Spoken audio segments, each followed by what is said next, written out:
ভয় আর দুশ্চিন্তা এগুলো তো আমাদের জীবনেরই একটা অংশ, তাই না? প্রায়ই তো হানা দেয়। তো আজকের এই আলোচনাতে আমরা একটু আধ্যাত্মিক দিক থেকে দেখব এই ভয়কে আসলে কিভাবে জয় করা যায়। চলুন শুরু করা যাক। আচ্ছা, একটা প্রশ্ন দিয়ে শুরু করি। ভয় জিনিসটা ঠিক কোন বয়সে জীবনে আসে? ছোটবেলায় নাকি বড় হয়ে? সত্যি বলতে কি এর তো কোনো নির্দিষ্ট বয়স নেই, তাই না? এই অনুভূতিটা আমাদের সবার মধ্যে কিন্তু কম বেশি কাজ করে। তো আলোচনার প্রথম ভাগে আমরা ভয়কে একটু চেনার চেষ্টা করি। আমাদের যে উৎস, সেখানে ভয়কে বলা হয়েছে একটা অদৃশ্য শত্রু। মানে জীবনের প্রত্যেকটা স্টেজে ভয়ে ঠিক একটা অদৃশ্য শত্রুর মতো এসে সামনে দাঁড়ায়। একে চোখে দেখা যায় না ঠিকই, কিন্তু এর উপস্থিতিটা সেটা কিন্তু একদম হাড়ে হাড়ে টের পাওয়া যায়। আর এই অদৃশ্য শত্রুটা অ্যাটাক করে কোথায় জানেন? ঠিক আমাদের জীবনের সবচেয়ে নরম জায়গাগুলোতে। যেমন ধরুন ভবিষ্যৎ নিয়ে টেনশন, ফ্যামিলি বা কাজ নিয়ে চিন্তা, আবার কখনো কখনো নিজের কোনো দুর্বলতা নিয়ে মন খারাপ। এই অনুভূতিগুলো তো আমাদের সবারই খুব চেনা, তাই না? তো ভয়ে যদি সমস্যা হয়, তাহলে এর সমাধানটা কি?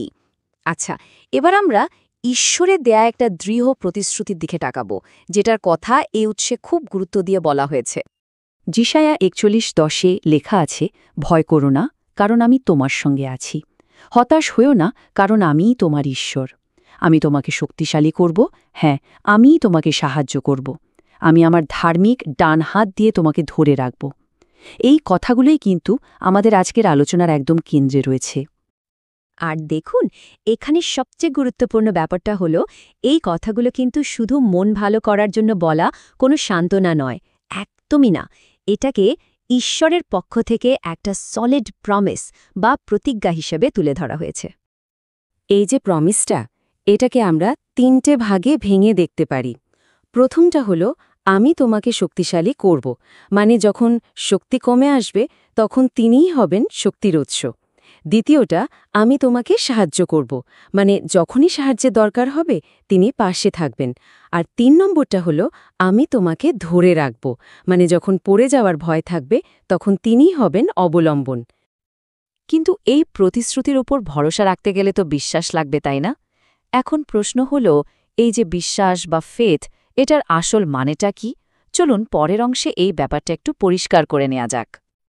দেখুন, বিশ্বাস মানে কিন্তু চোখ বন্ধ করে কিছু একটা মেনে নেওয়া না, একদমই তা নয়। বরং বিশ্বাস মানে হল অদৃশ্য ঈশ্বর যে আছেন এই ব্যাপারে পুরোপুরি নিশ্চিত থাকা।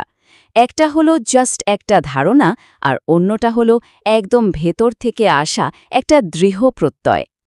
ব্যাপারটাকে যদি আরও সহজ করে বলি, বিশ্বাস হল এইটা জানা এবং মানা যে এই পুরো মহাবিশ্বের স্রষ্টা, তিনিই জীবনের সব কিছু নিয়ন্ত্রণ করছেন। এই গভীর আস্থাটাই হল আসল বিশ্বাস। সুতরাং মূল মেসেজটা কি দাঁড়ালো? যখনই ভয় এসে চেপে ধরতে চাইবে, তখন শুধু একটা কথা মনে রাখা দরকার, যে আমরা একা নই। কারণ এই একা লাগার অনুভূতিটাই তো ভয়কে আরও বড় করে তোলে, তাই না? আর বিশ্বাস ঠিক এই একাকিত্বটাকেই দূর করে দেয়। তো আমরা আলোচনার প্রায় শেষ দিকে চলে এসেছি। এখন আমরা দেখব এই বিশ্বাসটাকে কিভাবে বাস্তবে কাজে লাগিয়ে শক্তি পাওয়া যেতে পারে।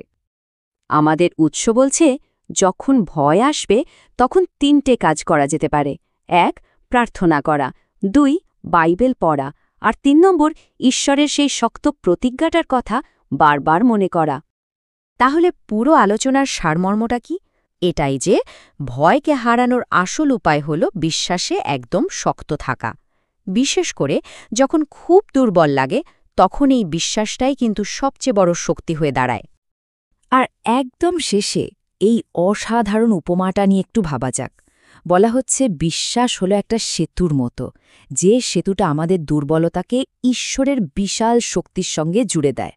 ভাবুন একবার, ভয় আমাদের একা আর দুর্বল করে দেয়, আর বিশ্বাস ঠিক সেখানেই একটা ব্রিজ তৈরি করে দেয় ঈশ্বরের শক্তির সাথে।